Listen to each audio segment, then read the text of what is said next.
Boa noite. Boa noite. Polícia diz que mega assalto na Samsung foi planejado em detalhes. O delegado que investiga o caso não descartou a possível participação de funcionários. Procon autua estabelecimentos na Vila Madalena por irregularidades. Na Copa do Mundo, Felipão faz vários testes, mas não revela qual será a equipe titular no Mineirão. No Rio, foi preso um executivo da empresa que vende ingressos do Mundial. No Vaticano, o Papa Francisco pede perdão a vítimas de padres pedófilos.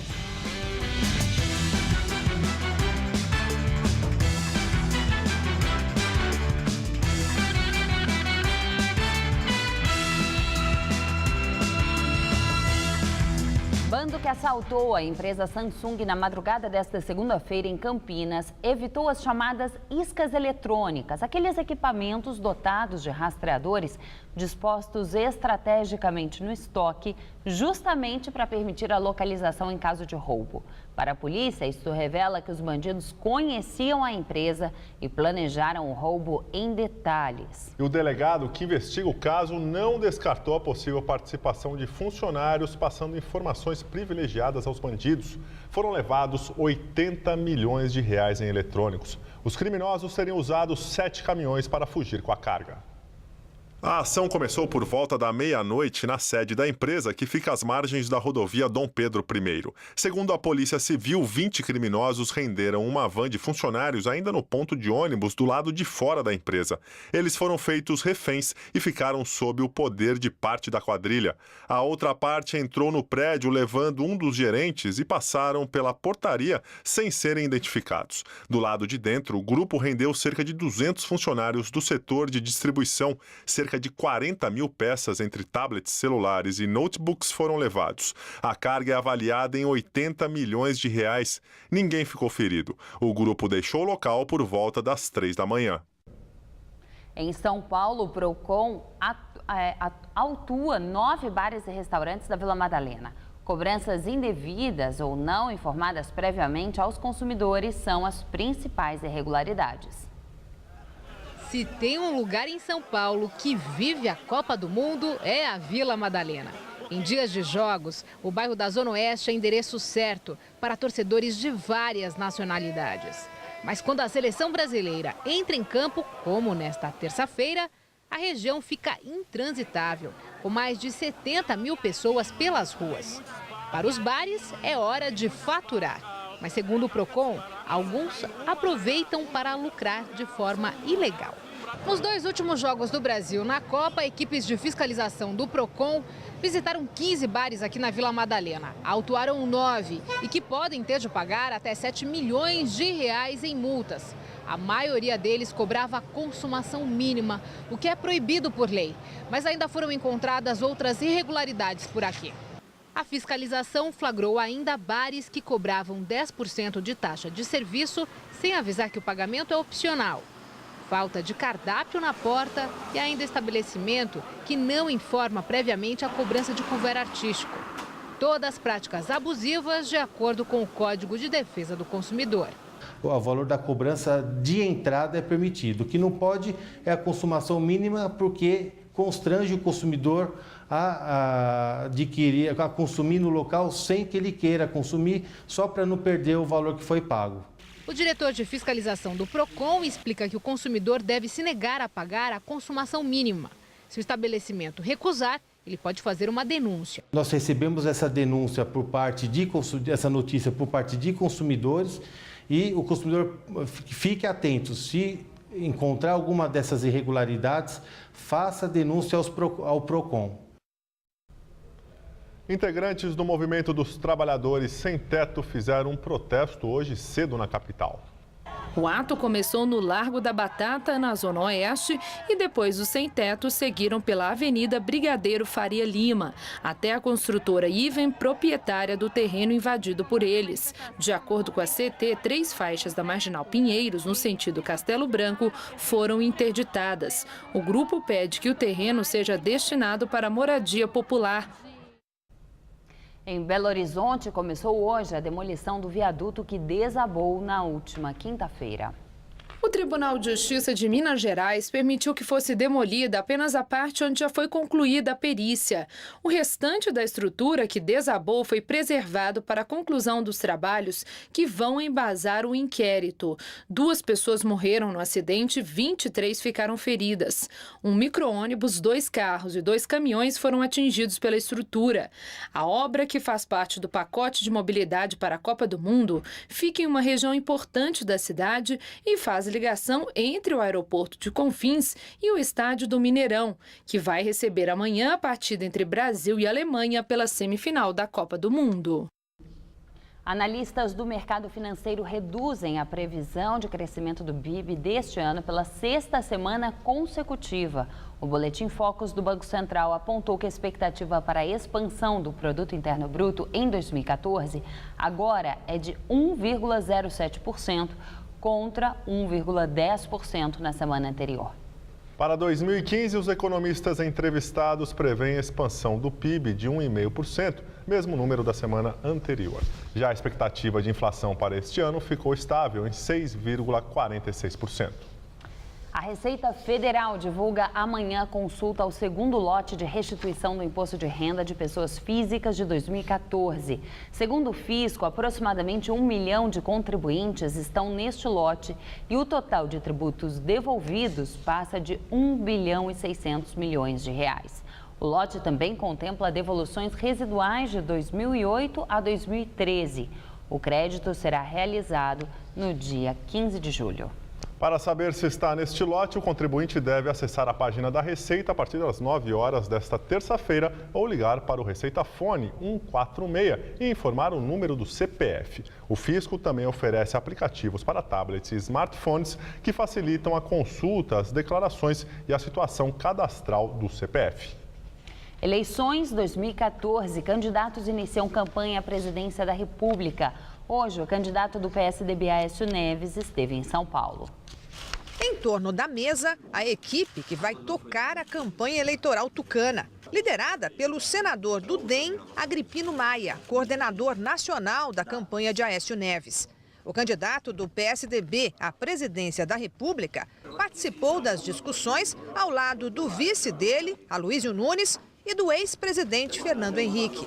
Foi um momento de delinear as próximas ações. A largada foi neste domingo, mas a campanha eleitoral na TV só começa na segunda quinzena de agosto. Um pouco antes, o TSE vai confirmar o tempo exato de cada candidato.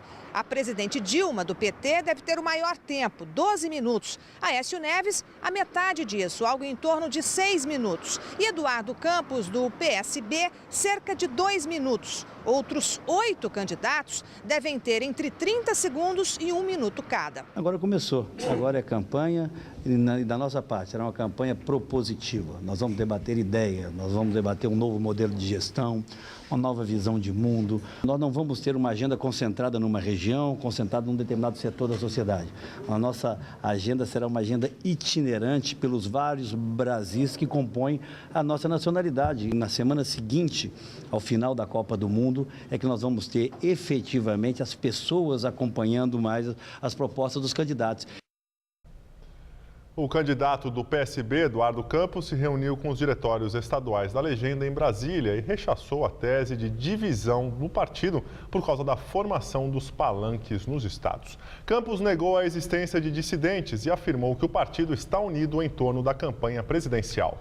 Já o quarto colocado nas pesquisas, o pastor Everaldo, do PSC, teve encontros com a vice-prefeita de Ribeirão Pires e com a prefeita do Guarujá. A presidente Dilma Rousseff, que é candidata à reeleição, não teve agenda pública de campanha nesta segunda-feira. Hora do Voto recebe hoje o ex-governador de São Paulo, Alberto Goldman, do PSDB. Entrevistado pela jornalista Maria Lídia Flandoli, Goldman comentou as tendências do eleitorado. No estado de São Paulo, o índice de desejo de mudança do presidente da República é altíssimo. O índice de mudança que deseja a mudança do governador é bem mais baixo. Para o ex-governador, as frequentes denúncias de corrupção afetam a imagem da classe política. O eleitor tem desconfiança de todo político e, em grande parte, com razão. Ele acredita que os problemas econômicos do país irão se refletir nas urnas. Estamos estagnados, estamos parados e estamos entrando cada vez mais num processo recessivo. Hora do voto vai ao ar hoje às 11h30 da noite. A seca atinge o segundo maior reservatório de água do estado. O sistema Alto Tietê, que abastece bairros da zona leste da capital e cidades da Grande São Paulo, teve redução do nível das represas nos últimos meses.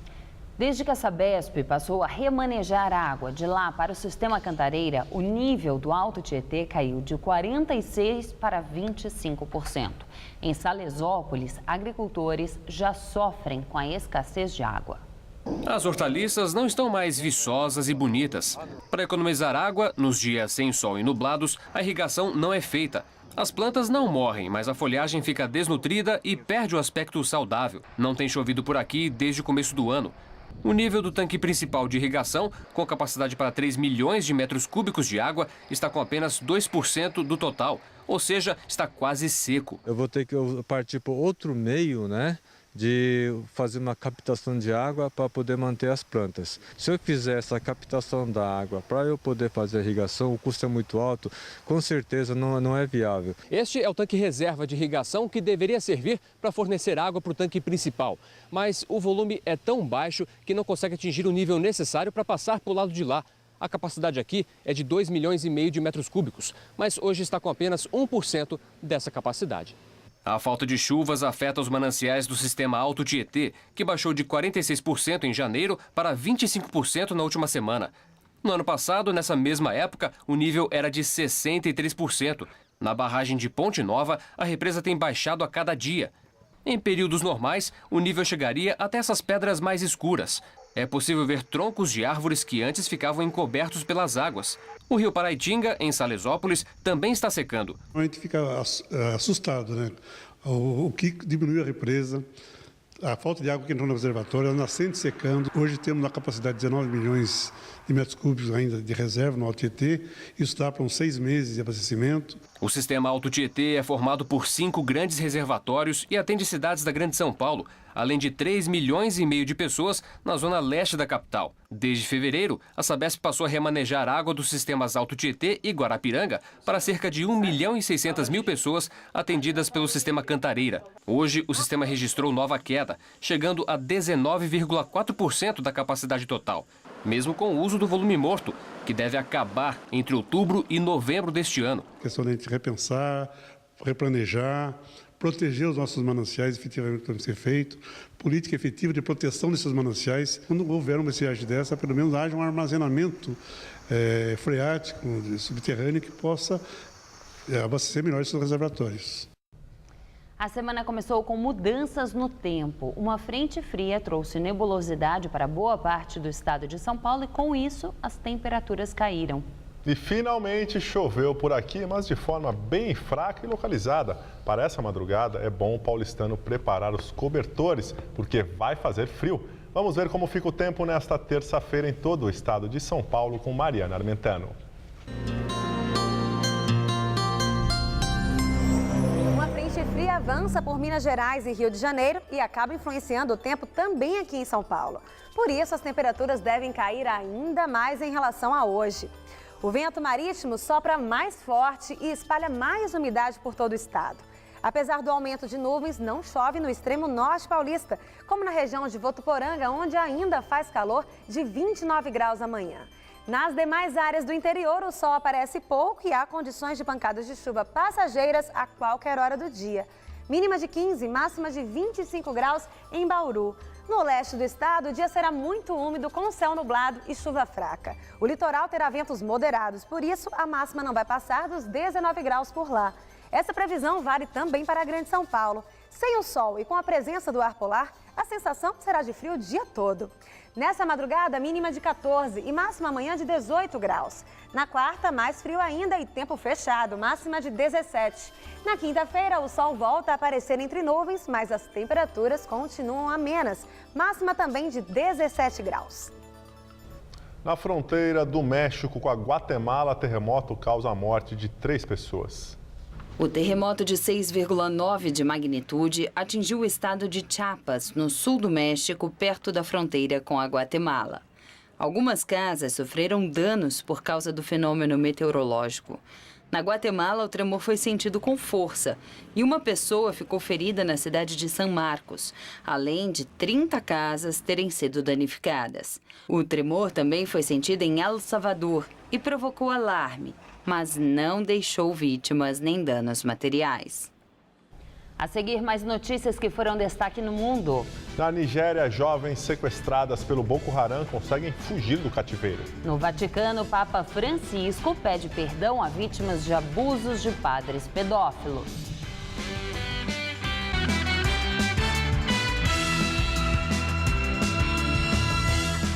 No Vaticano, o Papa Francisco pediu perdão a vítimas de padres pedófilos. É a primeira vez que um Papa se encontra com as vítimas do abuso.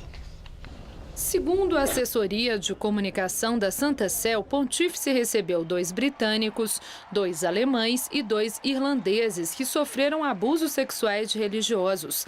Após uma missa, o encontro aconteceu na residência privada de Francisco no Vaticano, a Casa de Santa Marta. O Papa pediu desculpas às vítimas pelos atos dos religiosos. Os nomes das pessoas presentes à cerimônia não foram divulgados. Ainda hoje, o Papa também denunciou a cumplicidade inexplicável da Igreja Católica com os padres pedófilos. Francisco declarou que os abusos foram camuflados e implorou por perdão, pois para ele os autores destes crimes profanaram a imagem de Deus. No Oriente Médio, o exército de Israel anunciou que começou uma grande operação contra a faixa de Gaza. 1.500 reservistas foram convocados. A operação acontece depois de os palestinos terem disparado dezenas de foguetes artesanais contra o sul de Israel e de uma resposta israelense contra alvos do Hamas. Os ataques aéreos israelenses em Gaza mataram pelo menos 9 palestinos. Segundo Israel, os alvos eram instalações do terrorismo e lançadores de foguetes. Desde ontem, pelo menos 70 foguetes artesanais foram disparados contra o sul de Israel a partir da faixa de Gaza. A nova onda de ataques e respostas se segue ao sequestro e assassinato de 3 adolescentes israelenses na Cisjordânia. Em retaliação, um dia depois, judeus extremistas teriam matado um adolescente palestino. O governo de Israel anunciou que 6 suspeitos foram presos. O primeiro-ministro de Israel telefonou para o pai do jovem palestino para prometer que os agressores de seu filho serão processados. Na Nigéria, jovens sequestradas pelo Boko Haram conseguem fugir do cativeiro. Elas tinham sido raptadas em junho do ano passado. Das 68 sequestradas, 63 conseguiram escapar. As meninas fugiram quando os sequestradores estavam fora do cativeiro para realizar uma operação. Elas tinham sido sequestradas durante uma série de ataques contra a localidade de Kumabza, em junho do ano passado. Na ocasião, o Boko Haram matou mais de 30 pessoas e sequestrou as meninas. Desde 2009, o grupo rebelde islâmico já deixou milhares de mortos e sequestrados na Nigéria. Em Washington, nos Estados Unidos, começaram a distribuição das primeiras licenças para a venda legal de maconha. O comércio começa a funcionar amanhã, depois de 20 meses que os eleitores aprovaram sua legalização através de plebiscito. Apenas 20 lojas receberam a licença e poderão iniciar as vendas amanhã. Esse é o segundo estado americano que permite a venda recreativa de maconha para adultos. O outro foi Colorado.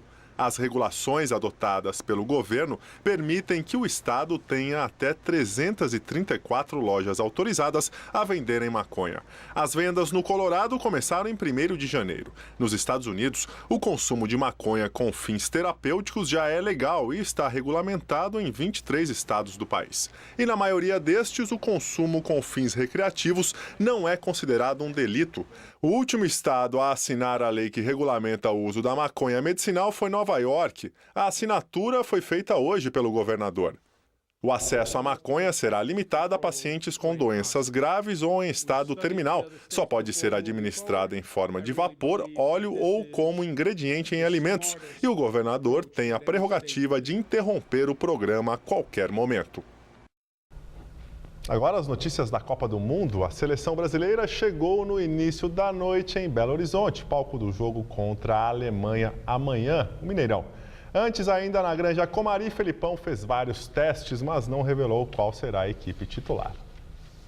Sem poder contar com o atacante Neymar, Luiz Felipe Scolari testou 3 opções no treino desta segunda-feira: William, Paulinho e Bernard.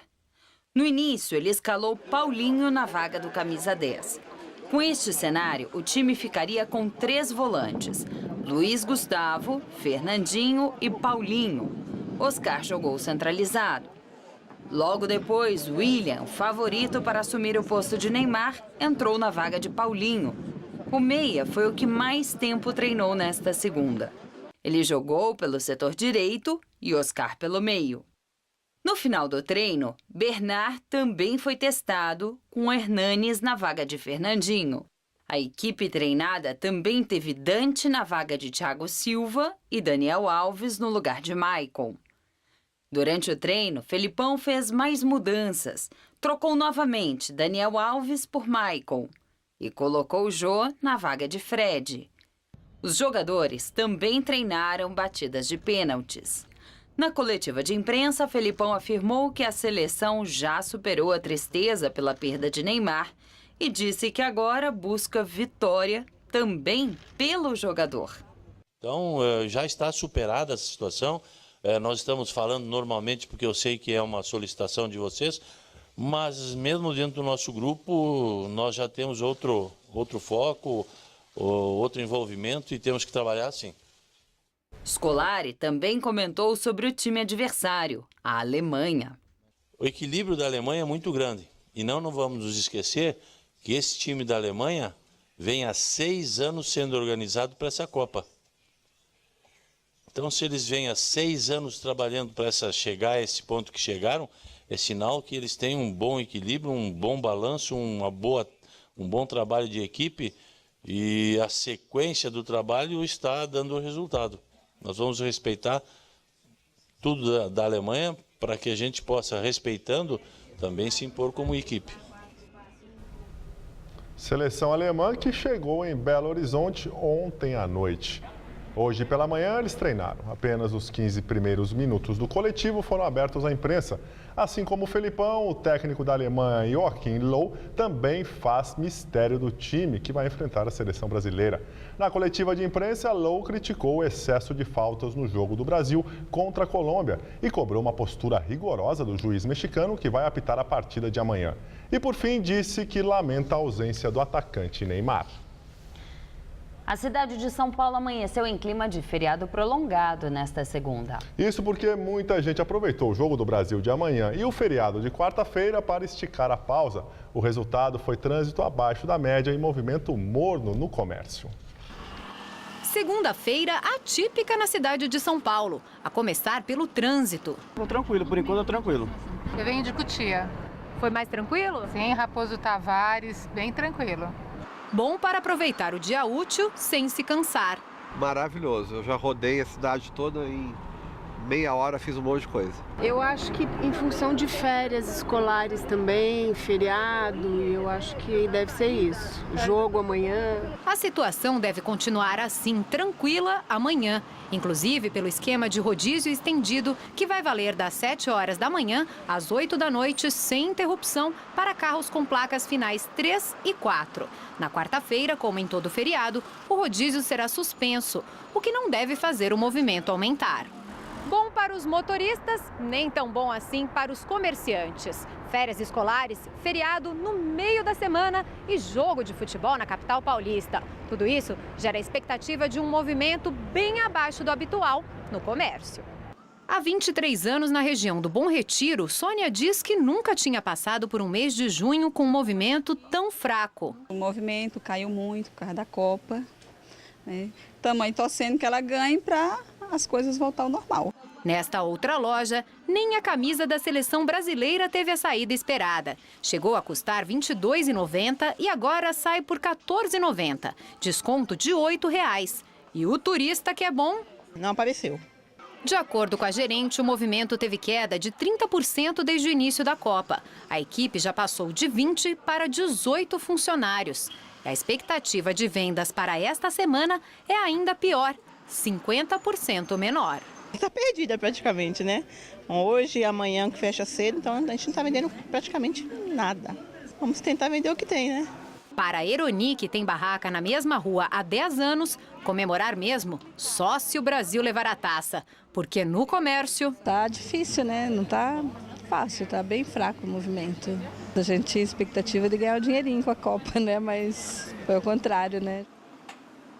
O escândalo da venda de ingressos da Copa teve mais um capítulo. A polícia do Rio de Janeiro prendeu hoje à tarde um homem apontado como chefe do esquema. Ray Whelan foi detido no Hotel Copacabana Palace. Ele é um dos diretores da Met, empresa associada à FIFA e que tem direitos exclusivos na venda de entradas do Mundial. Mais cedo, em entrevista coletiva, a FIFA afirmou que está colaborando com a Polícia Civil para acabar com a quadrilha internacional de cambistas. A entidade forneceu uma lista de telefone de todas as pessoas que estão trabalhando para a entidade no Brasil. Entre elas, funcionários e prestadores de serviço. O crime que está sendo imputado a ele é de facilitar a distribuição de ingresso para a venda de cambistas. Isso é o Estatuto do Torcedor, artigo 41, a linha G. E é uma pena de dar 4 anos de prisão e associação criminosa também, por ele ter facilitado a distribuição de ingressos para o cambista, que por sua vez distribuía para a sua rede. 12 pessoas já foram presas pelo crime de cambismo e formação de quadrilha. A quadrilha trabalhava com dezenas de números de telefone, com contatos no Brasil e no exterior. E a FIFA decide não punir o jogador colombiano Camilo Zúñiga pela entrada que machucou e tirou o Neymar da Copa. A decisão foi tomada pelo Comitê Disciplinar da entidade depois do pedido feito pela CBF no último sábado. Segundo nota emitida pela FIFA, o órgão entendeu que o lance não foi ignorado pela arbitragem. O juiz espanhol Carlos Velasco viu o lance, mas considerou que não era passível de cartão. A CBF informou que vai recorrer da decisão.